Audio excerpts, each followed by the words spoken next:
중국은 스스로 자신의 역사를 파괴하고 이제는 그 공백을 메우기 위해 다른 나라의 문화를 훔치고 있습니다. 중국은 세계를 속이고 있습니다. 자신들이 과거에 저지른 문화 대혁명의 잔혹함을 숨기고 오히려 한국의 문화를 자신들의 것이라 주장하며 국제사회에서 거짓된 우위를 점하려 하고 있습니다. 중국의 문화 대혁명은 단지 과거의 비극이 아닙니다. 그것은 현재에도 이어지는 중국의 문화적 빈곤과 도덕적 몰락의 뿌리입니다. 저는 더 이상 과거를 부정하지 않습니다. 그 대신 그 과거로부터 무엇을 배울 수 있는지 고민하며 그 답을 찾기 위해 노력할 것입니다. 라고 말하는 중국인이 있습니다. 대체 무슨 사연인지 오늘 사연 바로 시작하겠습니다. 안녕하세요. 저는 제 이름을 밝힐 수 없습니다. 제 이야기가 중국 당국의 감시를 피하기 위해 익명으로 쓰여야 하기 때문이에요. 제 이름이 밝혀지면 저뿐만 아니라 제 주변 사람들까지 위험에 빠질 수 있습니다. 여러분은 저를 그냥 망명자라고 불러주세요. 저는 중국 북부의 작은 도시에서 태어났습니다. 우리 가족은 평범한 집안이었지만 아버지가 한 가지 이유로 조금 특별했어요. 아버지는 문화대혁명 당시 홍위병으로 활동했었거든요. 하지만 저는 학창시절까지 그 사실을 몰랐습니다. 우리 집에서 아버지의 과거는 공공연한 대화 주제가 아니었거든요. 아버지는 종종 술에 취하면 과거를 떠올리며 혼잣말처럼 이야기하곤 했습니다. 그때는 정말 미친 시대였지. 내가 홍위병 활동을 했던 건 살기 위해서였어. 내 잘못이 아니야 라는 말도 하셨고 때로는 멍하니 창밖을 보며 침묵하던 모습이 기억납니다. 어린 저는 그 당시 무슨 뜻인지 잘 몰랐고 아버지의 과거에 대해서도 크게 관심을 가지지 않았습니다. 그러던 어느 날 집안의 낡은 서랍을 뒤지다가 오래된 책 한 권을 발견했어요. 겉표지는 거의 바스러질 듯 낡았고 책 속에는 당시 홍위병에 대한 기록이 가득했어요. 글과 사진 속에는 사람들이 공개 처형당하거나 집이 불타고 사람들이 고발당하는 장면들이 담겨 있었습니다. 저는 충격을 받았어요. 이게 우리나라에서 진짜 있었던 일이라고 라는 생각이 떠나지 않았습니다. 며칠 후 아버지에게 조심스럽게 물었습니다. 아빠, 책을 봤어요. 홍위병이 사람들을 괴롭히고 고문했다는 내용이던데 아버지가 젊었을 때 진짜 그런 일이 있었던 거예요? 아버지는 담배를 피우며 한참 말을 하지 않았어요. 그러다 무겁게 입을 열었습니다. 그땐 시대가 그랬다. 모두가 그렇게 살았어야 했고 네가 그때를 판단하려 들지 마라. 아버지는 더 이상 말을 하지 않았고 저는 그 밤 이후로도 그 질문을 다시 꺼낼 용기가 없었어요. 그러나 어린 시절에 아버지가 하셨던 말이 생각나서 마음 한편엔 의문과 불편함이 계속 남아 있었습니다. 학교에서는 홍위병에 대해 거의 배우지 않았어요. 아니, 아예 가르치지 않았다고 해도 과언이 아니죠. 혁명은 중국을 강하게 만들었다는 단편적인 설명만 있을 뿐 그 안에 숨겨진 이야기들은 완전히 침묵 속에 묻혀 있었습니다. 하지만 저는 호기심을 억누를 수 없었습니다. 낡은 책에서 봤던 끔찍한 장면들이 머릿속에서 떠나지 않았거든요. 제가 직접적으로 정보를 찾기 시작한 것은 그때부터였어요. 인터넷에서는 대부분 검열이 걸려 있었지만 집안에 유일하게 해외에서 유학했던 삼촌이 있었습니다. 삼촌은 가끔 외국에서 들여온 서적을 몰래 보여주곤 했어요. 주로 영어로 쓰인 책들이었죠. 그중 하나가 문화대혁명에 관한 책이었습니다. 저는 삼촌이 그 책을 책장에 꽂아둔 모습을 보고 기회를 놓치지 않았어요. 삼촌이 잠시 자리를 비운 사이 책을 꺼내 읽었습니다. 책에는 홍위병들이 지식인을 고문하고 유적지를 파괴하며 가족들끼리 고발하도록 강요했던 시대의 기록이 담겨 있었습니다. 제가 아버지에 대해 궁금했던 의문에 대한 단서를 찾은 것 같았어요. 책 속의 이야기는 너무도 생생해서 마치 그 혼란스러운 시대 속에 제가 직접 들어간 기분이 들었어요. 하지만 삼촌은 제가 책을 읽는 것을 보곤 놀란 얼굴로 급히 책을 빼앗았습니다.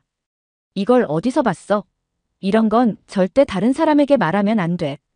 그는 제게 단단히 경고했지만 그날 이후 저는 이 주제에서 더 멀어질 수 없었습니다. 아버지가 그 시대에 정말 무엇을 했는지는 알 수 없었지만 제가 읽은 책은 그가 단순히 혁명의 부속품만은 아니었을 거라는 의심을 키우게 했습니다. 그리고 저는 아버지의 침묵 속에 무언가 숨겨진 진실이 있다는 확신이 생겼습니다. 이후 삼촌은 제가 위험에 빠지지 않도록 외국 서적 몇 권을 조심스럽게 빌려주었습니다. 저는 밤마다 조용히 책을 읽으며 진실에 대해 점점 더 알게 되었어요. 저는 대학에 진학하면서 더욱 확신했습니다. 문화대혁명은 단순히 혁명이라는 단어로 미화될 수 없는 비극이었다는 것을요. 대학에서는 문화대혁명을 연구하는 수업이나 자료를 찾는 게 쉽지 않았습니다. 정부가 검열하는 주제였으니까요. 한 번은 도서관에서 외국 학술 논문을 열람할 기회가 있었어요. 그 논문에는 문화대혁명 당시 홍위병들의 역할과 행동에 대해 상세히 설명되어 있었습니다. 홍위병들은 단순한 학생 조직이 아니었어요. 그들은 마오쩌둥의 지시를 받으며 사실상 법 위에 군림하는 존재들이었습니다. 낡은 문화와 관습을 파괴하라 는 마오의 구호 아래 홍위병들은 학교 선생님을 끌어내리고 교수들을 고문하고 집안 어른들을 고발하도록 강요했어요. 논문 속에 담긴 기록 중 하나는 충격적이었습니다. 한 학생이 자신의 부모를 혁명 반대 세력으로 몰아세워 홍위병들에게 넘겼고 그 부모는 결국 공개 처형되었다는 거였어요. 그 이야기를 읽는 순간 저는 아버지가 떠올랐습니다. 아버지는 항상 혁명은 어쩔 수 없는 선택이었다고 말했지만 과연 그것이 단순한 생존의 문제였을까요? 아니면 혁명이라는 이름 아래 권력에 취한 행동이었을까요? 제가 연구를 이어가면서 자연스럽게 주변 사람들과 대화를 나누게 되었습니다.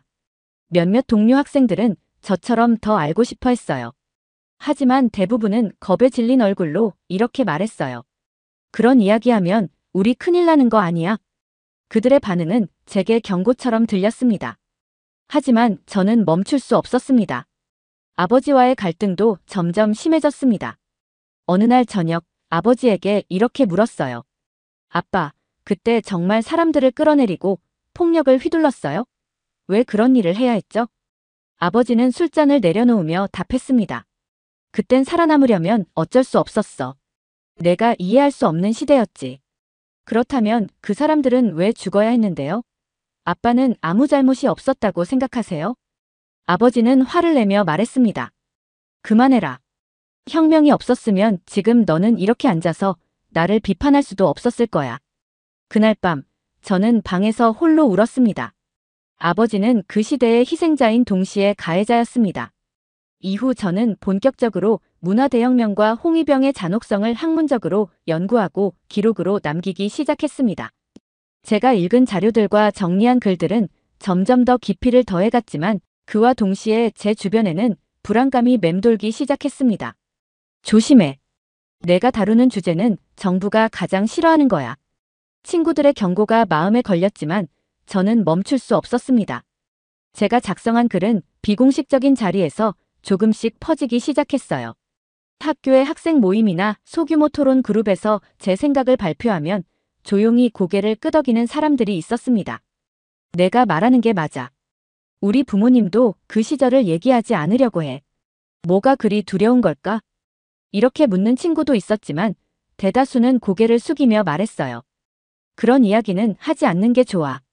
우리 모두 위험해질 수도 있어. 그 경고가 현실이 되는데 오래 걸리지 않았습니다. 모든 건 제가 참여한 소규모 세미나에서 시작됐어요. 저는 그 자리에서 마오쩌둥의 지시가 홍위병의 폭력적 행동을 어떻게 정당화했는지에 대해 발표했어요.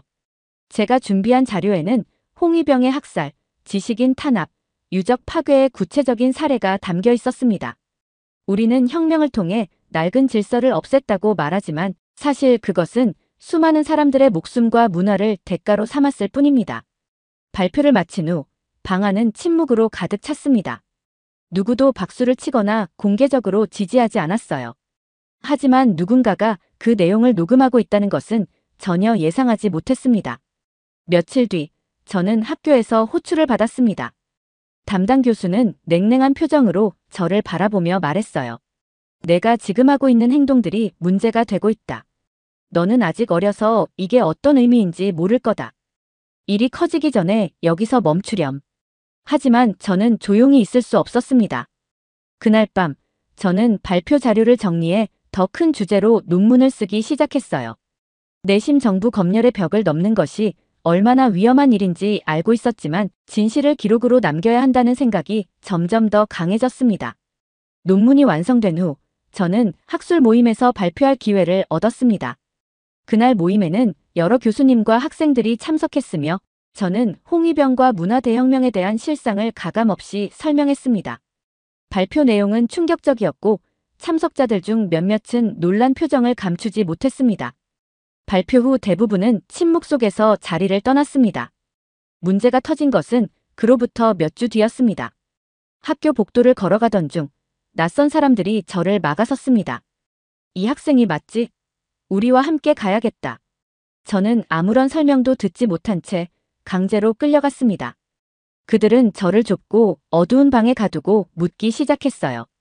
내가 지난번 발표에서 했던 말을 다 기억하고 있겠지? 그건 단순한 학문적 연구였습니다. 저는 누구를 비난하려는 의도가 없었어요. 그러나 그들은 전혀 듣지 않았습니다. 혁명의 정신을 훼손하는 발언은 절대 용납할 수 없다. 내가 말한 내용은 반혁명 행위로 간주될 수 있어. 그 순간 제가 가진 모든 자료와 글이 머릿속을 스쳐 지나갔습니다. 그것들은 이제 제가 감당할 수 없는 무기가 되어버렸어요. 저는 좁은 방에 갇혔고 그곳에서의 시간은 말로 표현할 수 없을 만큼 길고 무서웠습니다. 그들은 제게 물었습니다. 누가 너에게 이런 생각을 심어줬나? 내가 속한 조직이 뭐지? 저는 아무 말도 할 수 없었습니다. 사실 저는 혼자였으니까요. 제가 하고 있던 건 단지 진실을 탐구하고 알리고자 하는 작은 몸부림에 불과했어요. 하지만 그들은 제가 거대한 음모의 일부라고 믿고 싶어 했습니다. 며칠 동안 이어진 신문은 점점 더 가혹해졌습니다. 그들은 제가 외부 세력과 연계되어 있다고 주장했어요. 너 혼자 이런 생각을 할 리가 없어. 누가 너를 뒤에서 조종하나? 저는 아무 대답도 하지 않았습니다. 그럴수록 그들의 태도는 더 거칠어졌어요. 그들은 저를 협박하며 말했습니다. 내 가족의 안전이 중요하다면 지금 당장 협조하는 게 좋을 거야. 그 말을 듣는 순간 머리가 멍해졌습니다. 제 행동이 부모님과 삼촌에게까지 피해를 줄 수 있다는 생각이 들었어요. 저는 그들의 말대로 조용히 하겠다고 약속하며 모든 자료를 삭제하겠다고 했습니다. 하지만 풀려났을 때 저는 더 이상 이곳에 머물 수 없다는 걸 알았습니다. 이곳에서 진실을 말하는 것은 제 목숨을 걸어야 하는 일이었어요. 삼촌은 제가 겪은 일을 듣고 한숨을 쉬며 말했습니다. 너는 이미 너무 멀리 왔다. 이제 이곳에서는 안전할 수 없어. 삼촌은 제가 망명할 수 있도록 도움을 주었습니다. 제가 해외로 갈 수 있는 방법을 찾고 여행 경로를 마련해 주었어요. 저는 작은 가방 하나를 꾸렸습니다. 제 인생이 이렇게 갑작스럽게 뒤바뀔 줄은 상상도 못했어요. 고향을 떠나는 순간 모든 것이 끝난 기분이 들었습니다. 공항으로 가는 길, 삼촌은 마지막으로 제 손을 잡으며 말했습니다. 내가 하고자 했던 일이 옳았다는 걸 나는 믿는다. 하지만 이 나라에서는 내 목소리가 들리지 않을 거야. 떠난다고 해서 실패하는 건 아니다. 그 말을 듣고 저는 눈물이 났습니다. 저는 무사히 비행기에 올랐고 고향을 떠나 다른 나라로 향했습니다. 망명지에 도착했을 때 저는 완전히 낯선 땅에 혼자 서 있었습니다. 모든 것이 어색하고 두려웠지만 그곳에서 처음으로 자유를 느꼈습니다. 저는 말할 수 없는 슬픔과 동시에 희망을 품었습니다. 망명 후 새로운 환경에 적응하는 일은 쉬운 일이 아니었어요. 모든 것이 낯설고 고향에서 받았던 교육과는 완전히 다른 관점으로 가득한 세상이었죠. 처음 몇 달간은 생존이 우선이었지만 시간이 지나면서 저는 망명자 모임에 나가게 되었어요. 그곳에서 다양한 국적의 사람들을 만났습니다. 그 모임에서 저는 한국이라는 나라를 처음 제대로 알게 되었습니다. 미국과 유럽의 친구들은 한국 문화를 칭찬하며 이렇게 말했어요. K-팝과 K-드라마는 단순히 유행이 아니야. 한국 사람들은 그들의 전통을 현대적으로 바꿔서 전 세계에 알리고 있어. 처음에는 믿기지 않았습니다. 중국에서 배운 교육 속 한국은 항상 중국에 의존했던 약소국이었고 문화적으로도 그리 특별하지 않은 나라로 묘사되었으니까요. 한국이 그렇게 대단하다고. 저는 의문이 들었지만 그 대답을 찾기 위해 한국 문화를 접하기 시작했습니다. 처음 제가 접한 한국 문화는 바로 한글이었습니다. 한글이 세계적으로 인정받는 독창적인 문자라는 사실은 저를 놀라게 했어요. 특히 세종대왕이 백성을 위해 한글을 창제했다는 이야기를 들었을 때 저는 충격에 빠졌습니다. 중국에서는 문자를 배우는 것이 쉽지 않았습니다. 한자는 어렵고 이를 제대로 배우는 건 지식인의 특권이었죠. 하지만 한국의 세종대왕은 누구나 쉽게 배울 수 있는 문자를 만들었습니다. 그것은 단순히 문자가 아니라 백성을 위한 사랑과 배려의 상징처럼 느껴졌어요. 한국에 대해 더 알아보면서 저는 스스로를 자주 비교하게 되었습니다. 문화 대혁명 시기 중국은 전통을 스스로 파괴했죠. 고대 유적과 책을 불태우고 전통 예술가들을 탄압했습니다. 결국 중국은 많은 전통을 잃고 현대에는 다른 나라의 문화를 자신들의 것이라 우기며 그 공백을 메우려 하고 있어요. 망명 생활 중 저는 한국 문화를 다룬 다큐멘터리를 시청할 기회가 있었습니다. 다큐멘터리에서는 한국 사람들이 김치를 담그는 과정을 보여주었어요. 그들은 함께 모여 웃고 이야기를 나누며 정성스럽게 배추를 절이고 양념을 바르더군요. 저는 그 모습을 보며 다시 한번 제 고국을 떠올렸습니다. 중국의 전통 요리 중 많은 것이 문화 대혁명 동안 사라졌습니다. 지금 중국의 궁중 요리라는 것도 실제로는 과거를 복원한 것이 아니라 상상으로 만들어낸 경우가 많다는 사실을 알고 있었거든요. 그런데 한국은 달랐습니다. 그들은 자신들의 전통을 단순히 보존하는 데 그치지 않고 그것을 세계적으로 알리고 새로운 가치를 더해가고 있었어요. 그때 저는 결심했습니다. 언젠가 한국을 직접 방문해 봐야겠다. 그들이 어떻게 전통과 현대를 조화시켰는지 내 눈으로 확인하고 싶어. 몇 년 후 한국 땅을 처음 밟은 날, 저는 묘한 감정을 느꼈습니다. 망명 생활을 통해 먼 발치에서 동경하던 그 나라에 드디어 도착했기 때문이었어요.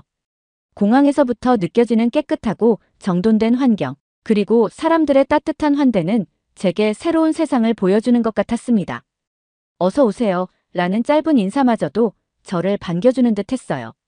이곳에서 한국 문화를 직접 경험해보고 싶었습니다. 그리고 그 첫 번째 목적지는 경복궁이었어요. 경복궁에 도착했을 때 저는 잠시 말을 잃었습니다. 수백 년 전의 건축물이 현대 도시 한가운데 우뚝 서 있는 모습이 경이로웠어요. 고즈넉한 기와 지붕과 정교한 단청, 그리고 궁궐을 둘러싼 아름다운 정원은 마치 시간 여행을 온 듯한 기분을 들게 했습니다. 무엇보다도 감동적이었던 것은 한복 체험이었습니다. 관광객들이 한복을 입고 궁궐을 거닐며 사진을 찍는 모습을 보며 저도 직접 한복을 입어보기로 했어요. 한복은 단순한 의복이 아니었어요. 몸을 감싸는 천의 질감과 색감은 우아함과 섬세함 그 자체였고 입는 순간 마치 내가 다른 시대의 사람으로 변한 것 같은 느낌이 들었어요. 다음 목적지는 전주 한옥마을이었습니다. 전주에 도착했을 때 저는 또 다른 한국의 얼굴을 보았습니다. 도시 한가운데에 위치한 전통 가옥들이 현대적인 도시 풍경과 조화를 이루고 있었어요. 한옥마을을 거닐다가 전통 찻집에 들렀습니다. 그곳에서 마신 한 잔의 차는 단순히 맛있는 음료가 아니라 시간과 정성을 담은 선물 같았어요. 찻잔을 들고 창밖을 바라보며 저는 이곳의 사람들에 대해 생각했습니다. 이 사람들은 전통을 단순히 보존하는 것을 넘어서 그것을 일상 속에서 살아 숨쉬게 만드는 데 성공했구나. 한옥마을의 작은 골목에서 저는 한국 전통 음식을 처음 맛봤습니다. 한상 가득 차려진 반찬들은 단순히 맛을 위한 음식이 아니었어요. 그것은 다양한 재료와 정성을 통해 만들어진 예술이었습니다.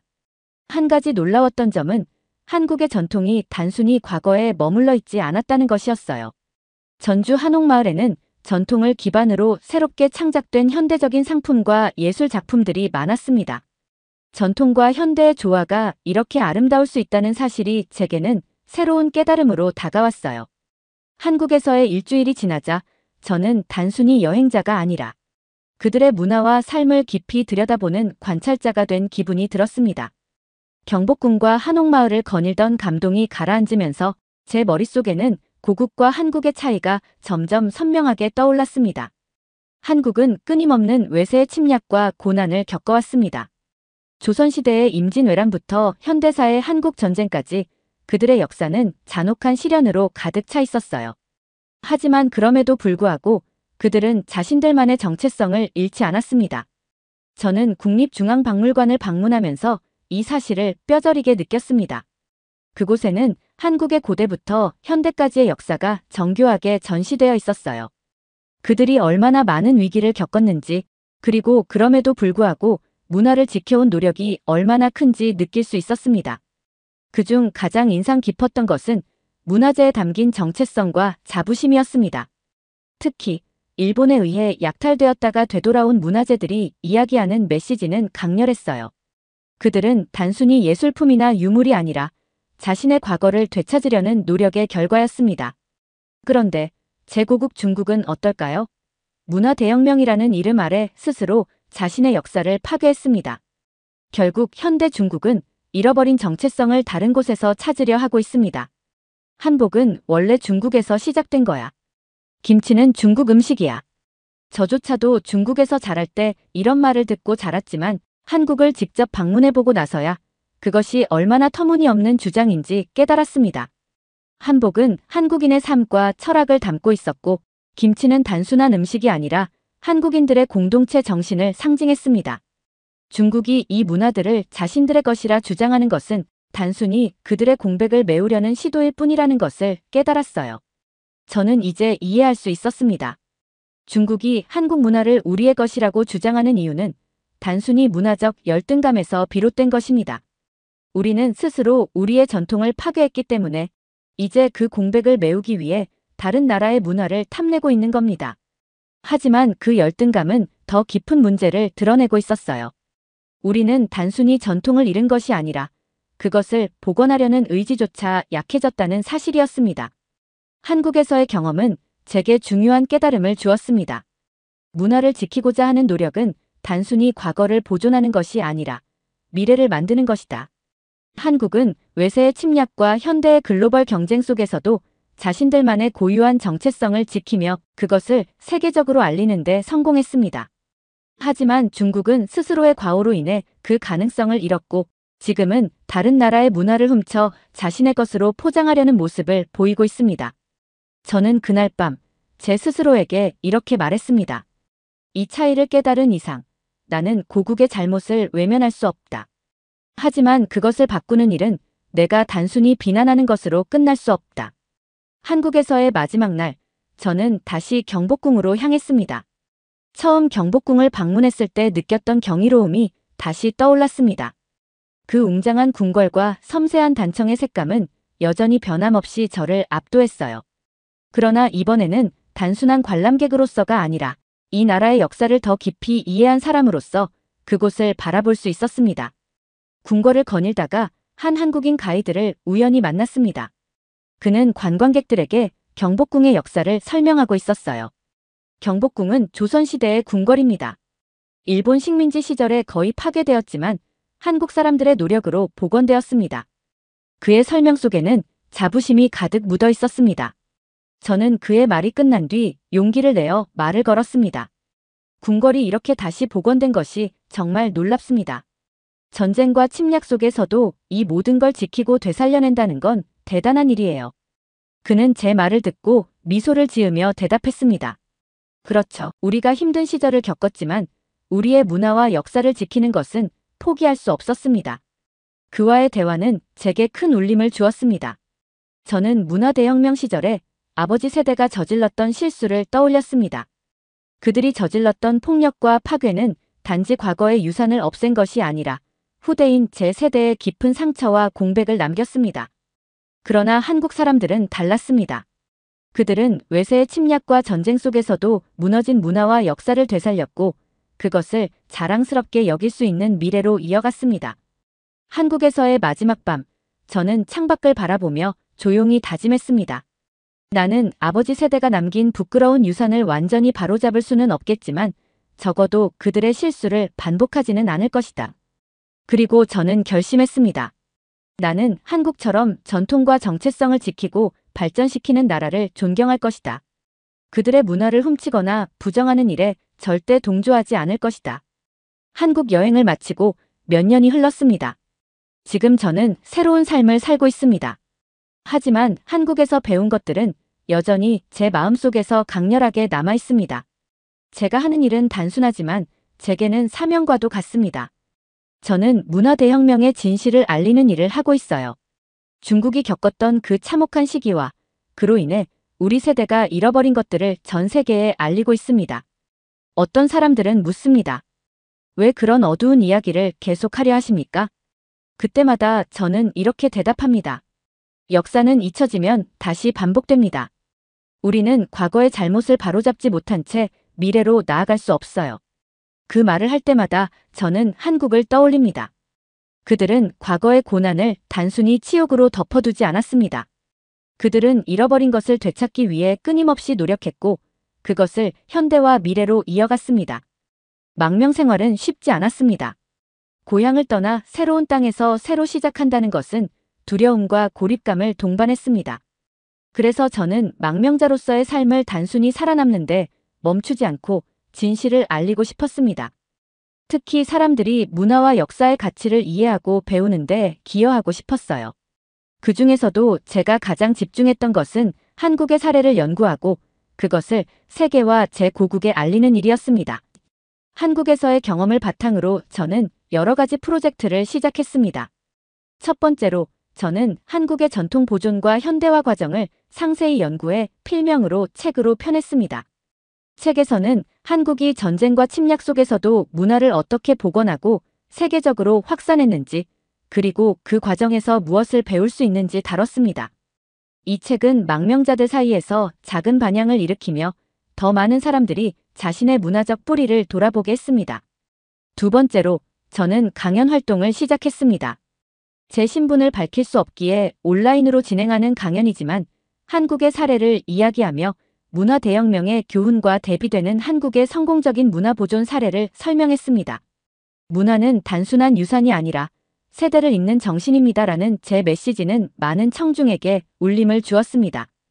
이 과정에서 저는 한국의 사례를 끊임없이 참고하고 있습니다. 저는 강연을 시작할 때 사람들에게 이렇게 말합니다. 한국은 단지 중국 옆에 있는 작은 나라가 아닙니다. 그들은 자신들만의 독창적인 문화를 가진 강국이며 그 문화를 세계적으로 알리는데 성공했습니다. 가끔은 제 고국을 떠올립니다. 중국은 여전히 잃어버린 전통을 되찾지 못한 채 다른 나라의 문화를 자신들의 것으로 주장하며 공백을 메우려 하고 있습니다. 그러나 저는 더 이상 부끄러움에만 머무르지 않습니다. 한국은 제게 가르쳐 주었습니다. 부끄러움을 넘어서는 것은 그 부끄러움을 인정하고 앞으로 나아가기 위한 첫걸음을 내딛는 데서 시작된다. 저는 더 이상 과거를 부정하지 않습니다. 그 대신 그 과거로부터 무엇을 배울 수 있는지 고민하며 그 답을 찾기 위해 노력합니다. 언젠가 제가 다시 고향으로 돌아가게 된다면 그때는 한국에서 배운 가치를 가지고 더 나은 미래를 제안할 수 있기를 희망합니다. 두 번째 사연 시작합니다. 여기 한국의 경제 성장을 알아보기 위해 한국을 방문한 독일의 교수가 있습니다. 독일 교수는 한국에서 다양한 경험을 하면서 한국의 경제 성장은 한 사회의 꿈과 고통, 희망과 절망, 그리고 끊임없는 자기 혁신의 과정이며 한국은 이 모든 것을 거치며 오늘에 이르렀고 지금도 새로운 미래를 향해 나아가고 있다고 말하고 있는데요. 대체 무슨 사연일지 오늘 사연 바로 시작하겠습니다. 안녕하세요. 제 이름은 볼프강 라이너입니다. 독일의 대학에서 경제학을 가르치는 교수예요. 20년 넘게 경제 성장과 발전 경제학을 연구해왔지만 최근 들어 한 가지 의문에 사로잡혀 있었습니다. 어떻게 한 나라가 그토록 짧은 시간 안에 그렇게 놀라운 경제 성장을 이룰 수 있었을까? 대학 내 제 연구실은 책과 논문들로 가득 차 있었습니다. 그 중에서도 한국의 경제 성장에 관한 보고서들이 제 책상 위에 높이 쌓여 있었어요. 1960년대 초 한국의 1인당 GDP는 불과 $100 정도였다는 사실이 저를 놀라게 했습니다. 그런데 불과 50여 년 만에 $3만 달러를 넘어섰다니 이는 경제학자로서 정말 흥미로운 현상이었죠. 수많은 그래프와 통계 자료들을 살펴보면서 저는 이 놀라운 성장의 비밀을 찾고자 노력했습니다. 하지만 숫자만으로는 뭔가 부족하다는 느낌이 들었어요. 이른바 한강의 기적이라 불리는 이 현상은 단순한 호기심을 넘어 제게 깊은 학문적 관심을 불러일으켰습니다. 어느 날 동료 교수가 제 연구실에 들러 물었습니다. 라이너 교수님, 이번 학회에서 발표하실 주제는 정하셨나요? 그 순간 저는 문득 깨달음을 얻었습니다. 그래, 한국의 경제 성장에 대해 연구해보는 게 어떨까? 그러나 곧 저는 한계에 부딪혔습니다. 책과 논문만으로는 한국의 진정한 모습을 이해하기 어렵다는 것을 깨달은 것입니다. 통계와 정책 분석만으로는 설명할 수 없는 무언가가 있었습니다. 그것은 바로 그 과정을 직접 경험한 사람들의 이야기였습니다. 경제 성장의 숫자 뒤에 숨겨진 인간의 삶, 그들의 노력과 희생, 그리고 꿈과 희망을 알고 싶었어요. 며칠 동안 고민 끝에 저는 결심했습니다. 직접 한국에 가보기로 한 거죠.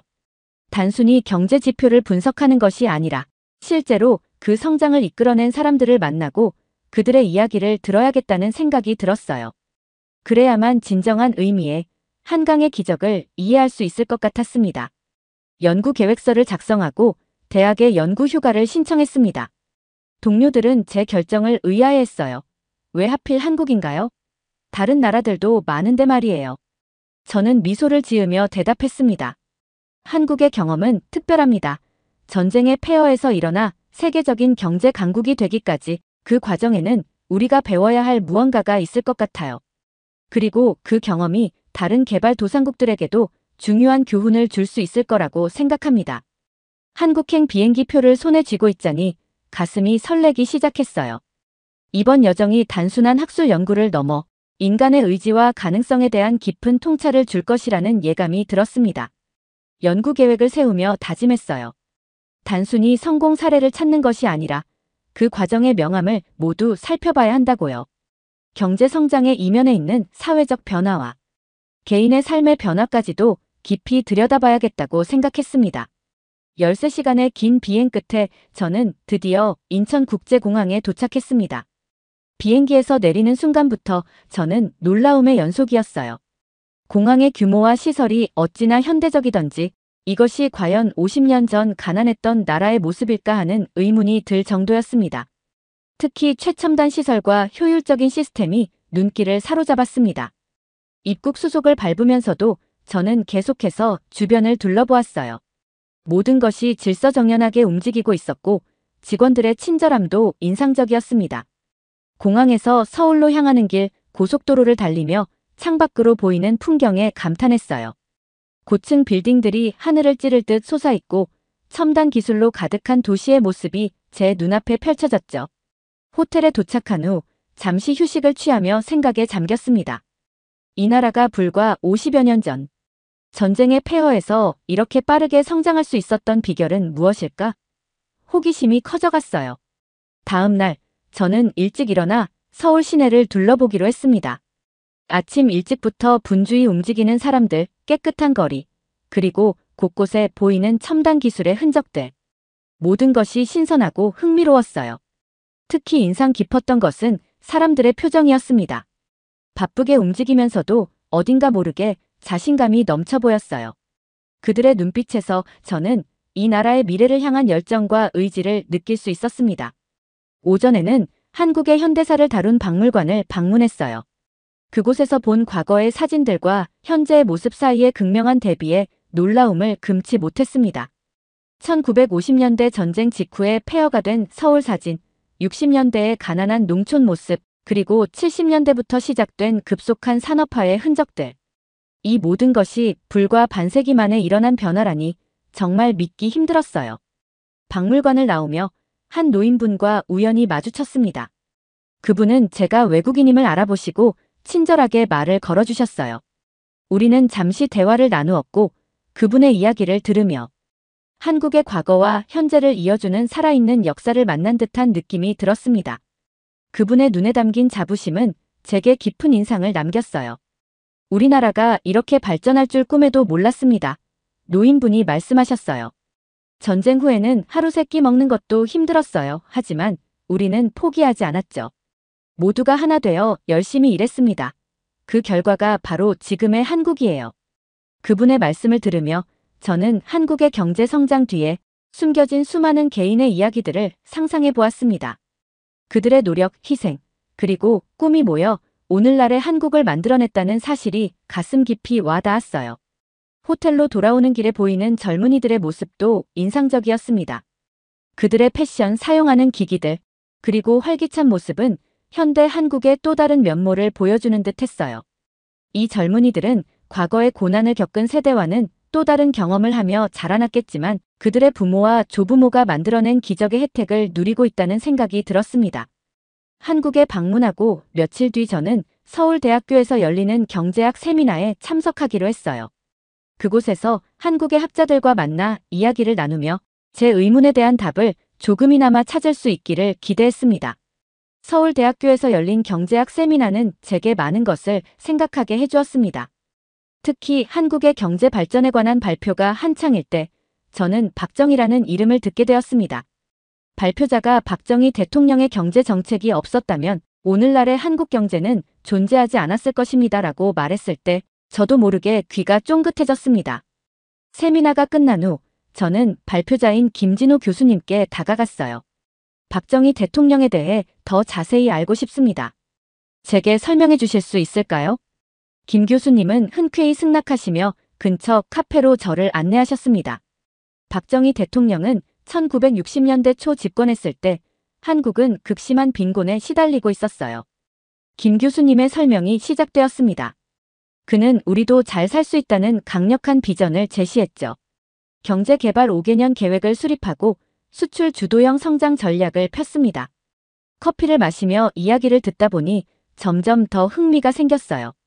박정희 대통령이 매달 수출 진흥 확대 회의를 직접 주재했다는 이야기, 대기업 중심의 경제 성장 전략을 펼쳤다는 설명. 이 모든 것이 한국 경제의 급속한 성장을 이끌어냈다는 거였죠. 그의 리더십은 정말 대단했습니다. 김 교수님의 눈빛이 반짝였어요. 물론 논란의 여지가 있는 부분도 있었지만 그의 경제적 비전이 한국 경제 부흥에 결정적 역할을 했다는 점은 부인할 수 없어요. 그러나 곧 김 교수님의 표정이 조금 어두워졌습니다. 하지만 모든 게 장밋빛은 아니었죠. 급속한 경제 성장 과정에서 노동자들의 권리가 무시되고 정치적 자유가 제한되는 경우도 있었습니다. 환경 문제도 심각했고요. 이야기를 들으며 저는 한국의 경제 성장이 단순한 성공 스토리가 아니라는 걸 깨달았어요. 그 이면에는 복잡한 역사와 인간의 이야기가 숨어 있었던 거죠. 경제 성장을 위해 치러야 했던 대가, 그리고 그 과정에서 소외된 이들의 이야기도 있었습니다. 호텔로 돌아와 노트북을 펼쳤습니다. 박정희 시대에 대해 더 자세히 알아보고 싶어졌어요. 인터넷 검색을 하다 보니 박정희에 대한 평가가 극과 극을 오가는 것을 발견했습니다. 어떤 이들은 그를 조국 근대화의 영웅으로 추켜 세우고 또 다른 이들은 독재자로 비난하고 있었죠. 이런 상반된 평가를 보며 저는 한국의 경제 성장 이면에 숨겨진 복잡한 현실을 직감했습니다. 단순히 경제 지표만으로는 설명할 수 없는 무언가가 있다는 걸 깨달은 거예요. 경제 성장의 그늘, 정치적 억압, 그리고 그 속에서 살아간 보통 사람들의 삶. 이 모든 것을 어떻게 균형 있게 바라봐야 할지 고민되기 시작했습니다. 다음 날 아침, 저는 일찍 일어나 연구 계획을 수정했습니다. 박정희 시대의 경제 정책을 더 자세히 살펴보기로 했어요. 동시에 그 시대를 직접 경험한 사람들의 이야기도 들어보고 싶었습니다. 정부의 정책이 실제로 사람들의 삶에 어떤 영향을 미쳤는지, 그들은 이 급격한 변화를 어떻게 받아들였는지 알고 싶었어요. 이를 위해 저는 여러 지역을 방문하기로 결심했습니다. 산업화의 중심지였던 공단 지역, 새마을 운동이 활발히 진행되었던 농촌 마을, 그리고 도시의 서민 지역 등을 돌아보며 다양한 계층의 이야기를 듣고 싶었어요. 첫 번째로 찾은 곳은 구미의 전자산업단지였습니다. 이곳에서 저는 한국 산업화의 또 다른 측면을 마주하게 되었어요. 35년간 전자제품 조립 라인에서 일하다 은퇴한 여성 노동자 이미경 씨를 만나 여성 노동자들의 시선으로 본 산업화 현장의 이야기를 들을 수 있었습니다. 구미공단 인근의 조용한 카페에서 이미경 씨를 만났습니다. 그녀의 주름진 손과 구분 등을 보며 저는 그녀가 겪었을 힘든 시간들을 상상해 보았어요. 제가 20살 때였어요. 이미경 씨의 눈빛이 먼 과거를 더듬는 듯 했습니다. 고향 시골을 떠나 이곳으로 왔죠. 그때는 정말 아무것도 몰랐어요. 그저 가족을 돕고 싶다는 생각뿐이었죠. 카페 창밖으로 보이는 현대적인 공장 건물들을 바라보며 그녀가 말을 이었습니다. 지금이야 저렇게 좋아졌지만 그때는 달랐어요. 10명이 한 방을 쓰는 기숙사에서 살았죠. 새벽 5시에 일어나 밤 10시까지 일하는 게 일상이었어요. 특히 인상 깊었던 것은 작업 현장에 대한 그녀의 설명이었습니다. 눈이 빠질 것 같았어요. 하루 종일 현미경으로 작은 부품들을 들여다보며 조립하는 일이 쉽지 않았지만 우리가 만든 제품이 외국으로 수출된다는 게 자랑스러웠어요. 이 씨의 목소리에 활기가 돌았습니다. 텔레비전에서 우리나라 전자제품이 세계적이라고 할 때마다 가슴이 뿌듯했죠. 그게 우리 손으로 만든 거라는 걸 알았으니까요. 하지만 그 자부심 뒤에는 큰 아픔도 있었습니다. 잠시 말을 멈춘 후 그녀가 조용히 말했습니다. 80년대 초반이었을 거예요. 우리 친구 하나가 스스로 목숨을 끊었어요. 너무 힘들다고. 그때 우리는 아무것도 할 수 없었어요. 그저 일터로 돌아가야 했죠. 이 씨의 이야기를 들으며 저는 한국의 경제 성장이 얼마나 많은 이들의 청춘과 꿈을 희생시켰는지 깊이 깨닫게 되었습니다. 동시에 그들의 노력과 희생이 없었다면 오늘날의 한국도 없었을 거라는 생각에 복잡한 감정이 들었어요. 80년대 후반부터 변화가 시작됐어요. 이 씨가 계속해서 말했습니다. 노동조합이 생기고 우리도 목소리를 내기 시작했죠. 처음에는 무서웠어요. 하지만 우리의 권리를 찾는 게 얼마나 중요한지 깨달았습니다. 카페를 나서며 이 씨가 마지막으로 말을 건넸습니다. 지금 생각하면 우리가 너무 많은 걸 포기했던 것 같아요. 건강, 가족과의 시간, 우리의 꿈, 그래도 후회하지는 않아요. 우리의 희생이 지금의 한국을 만들어냈다고 믿으니까요. 다만 우리의 이야기가 잊히지 않았으면 좋겠어요. 이미경 씨와 헤어지며 저는 깊은 생각에 잠겼습니다. 한국의 눈부신 경제 성장 뒤에는 이미경 씨 같은 수많은 여성 노동자들의 땀과 눈물, 그리고 꿈이 있었던 것입니다. 그들의 헌신이 있었기에 오늘날의 한국이 있을 수 있었지만 동시에 그 과정에서 그들이 치러야 했던 대가는 너무나 컸습니다. 구미를 떠나며 저는 이제 어떤 곳을 방문해야 할지 고민했습니다. 산업화의 현장을 보았으니 이번에는 새마을 운동이 활발히 진행되었던 농촌 마을을 방문해 보기로 했어요. 그곳에서 또 다른 측면의 한국 경제 발전 이야기를 들을 수 있기를 기대했습니다. 경상북도의 작은 농촌 마을, 저는 이곳에서 박순자 할머니를 만났습니다. 새마을 운동 당시의 기억을 들려주시겠다는 할머니를 따라 마을 곳곳을 걸으며 이야기를 나눴어요. 저기 보이는 길 있죠? 우리가 손수 만든 거예요. 할머니의 목소리에는 자부심이 가득했습니다. 돌 하나하나를 날랐고 흙을 다지고 정말 힘들었어요. 하지만 그 길이 생기고 나니 마을이 완전히 달라졌죠. 할머니의 이야기를 들으며 마을을 둘러보니 과거의 고된 노동이 오늘날의 발전된 모습으로 이어진 것을 실감할 수 있었어요. 꽃밭이 가득한 마을 회관 앞에 멈춰선 할머니가 말씀하셨습니다. 여기 회관도 우리가 직접 지었어요. 밤새 벽돌을 쌓고 지붕을 올리고. 그때는 너무 힘들어서 원망도 많이 했죠. 근데 지금 와서 보니 그때 고생한 덕분에 우리 마을이 이렇게 좋아졌네요. 할머니의 주름진 손을 바라보며 저는 그 손에 새겨진 세월과 노고를 느낄 수 있었습니다. 할머니는 계속해서 말씀하셨어요. 물론 정부에서 시멘트나 기술 지원을 해줬지만 실제로 마을을 바꾼 건 우리 주민들이에요. 새벽부터 밤늦게까지 일하고 서로 도우며 모든 마을 주민이 열심히 일했어요. 그 순간 저는 깨달았습니다. 한국의 경제 성장은 단순히 정부 정책의 결과가 아니었어요. 이는 박순자 할머니 같은 수많은 평범한 사람들의 피와 땀, 그리고 더 나은 미래를 향한 열망이 만들어낸 결과였던 거죠.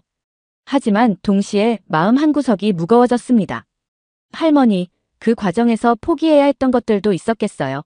제 물음에 할머니는 잠시 침묵하셨어요. 그리고 조용히 말씀하셨습니다. 그럼요, 농사도 제대로 못 지었고 가족들과 보낼 시간도 없었죠. 어떤 이웃들은 과로로 쓰러지기도 했어요. 하지만 그때는 그럴 수밖에 없다고 생각했죠. 나라가 발전해야 우리 삶도 나아질 거라고요. 할머니의 말씀을 들으며 저는 경제 성장의 이면에 숨겨진 개인의 희생과 고통을 생각하게 되었습니다. 국가 발전이라는 대의 앞에 개인의 삶이 얼마나 쉽게 희생될 수 있는지, 그리고 그 희생을 당연하게 여기는 사회적 분위기가 얼마나 무서운 것인지 깨닫게 되었어요. 마을을 떠나기 전 할머니는 제게 한 가지 부탁을 하셨습니다.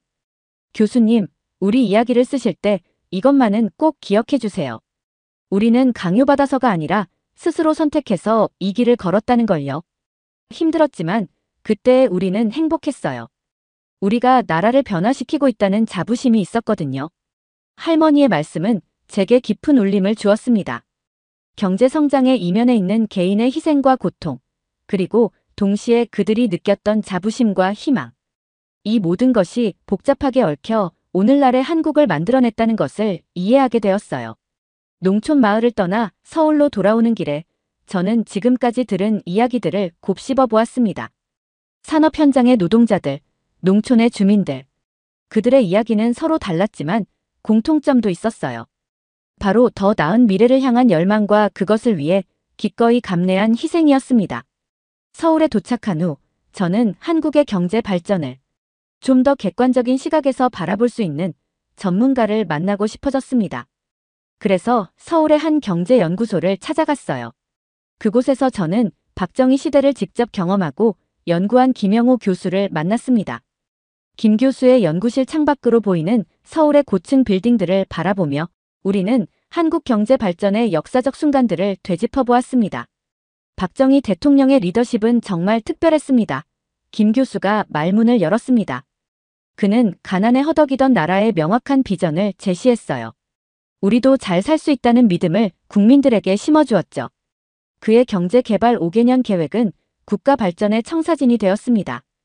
김 교수는 1960년대 초반의 경제 지표들을 보여주며 설명을 이어갔습니다. 이 시기 한국의 경제 성장률은 놀라웠어요. 특히 수출 증가율은 세계를 놀라게 했죠. 박 대통령은 수출 주도형 성장 전략을 폈고 이는 큰 성공을 거두었습니다. 물론 어려움도 많았죠. 김 교수가 덧붙였습니다. 하지만 국민들의 단결된 노력이 있었기에 이를 극복할 수 있었어요. 정부와 국민이 하나 되어 조국 근대화라는 목표를 향해 달려갔습니다. 새마을 운동에 대해 이야기할 때 김 교수의 눈빛이 반짝였습니다. 이 운동은 한국 발전의 원동력이었어요. 정부의 지원과 국민들의 자발적 참여가 만나 놀라운 시너지를 냈죠. 농촌이 변화하는 모습을 보면서 국민들은 큰 자신감을 얻었습니다. 특히 인상 깊었던 건 국민들의 희생 정신이었어요. 많은 이들이 더 나은 미래를 위해 현재의 어려움을 감내했죠. 노동자들은 열악한 환경에서도 묵묵히 일했고 농민들은 땀 흘려 일하며 농촌을 바꿔나갔습니다. 이런 노력들이 모여 오늘날의 한국을 만들어냈어요. 김 교수는 잠시 생각에 잠기더니 말을 이었습니다. 물론 그 과정이 완벽했다고 말할 순 없겠죠. 민주주의의 후퇴나 인권 문제 등 아쉬운 점도 있었습니다. 하지만 그 시대가 있었기에 지금의 우리가 있다고 생각해요. 우리는 그때의 경험을 바탕으로 더 나은 미래를 만들어가고 있습니다. 연구소를 나서며 김 교수가 마지막으로 말했습니다.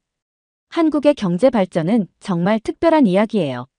강력한 리더십, 국민들의 헌신, 그리고 명확한 비전이 만들어낸 결과죠. 우리는 이 경험을 통해 많은 것을 배웠고 앞으로도 계속 발전해 나갈 거예요. 김 교수와 헤어지며 저는 깊은 감동을 느꼈습니다. 한국의 경제 기적은 단순한 우연이 아니었습니다.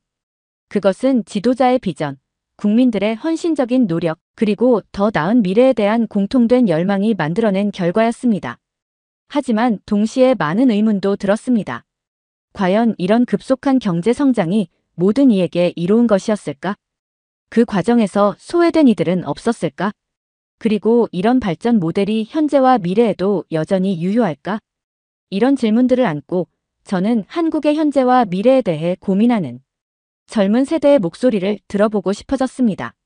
그래서 다음 목적지로 서울의 한 대학 캠퍼스를 선택했습니다.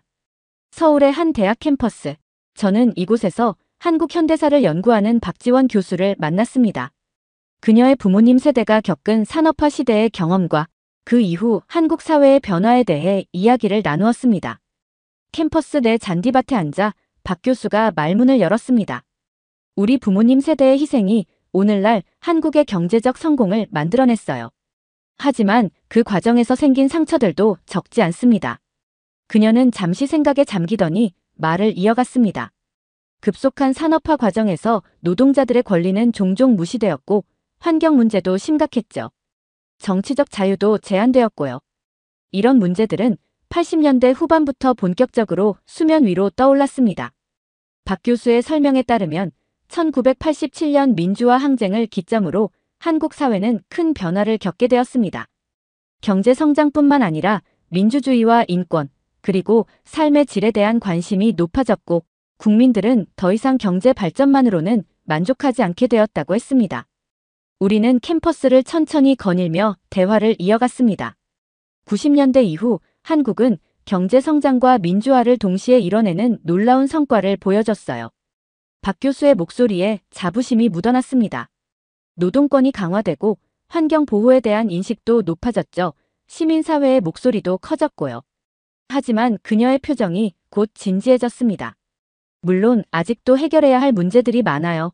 경제적 양극화, 청년 실업, 저출산, 고령화 등. 이런 문제들은 과거의 고속성장 모델로는 해결하기 어려워요. 박 교수는 특히 세대 간 갈등에 대해 우려를 표했습니다.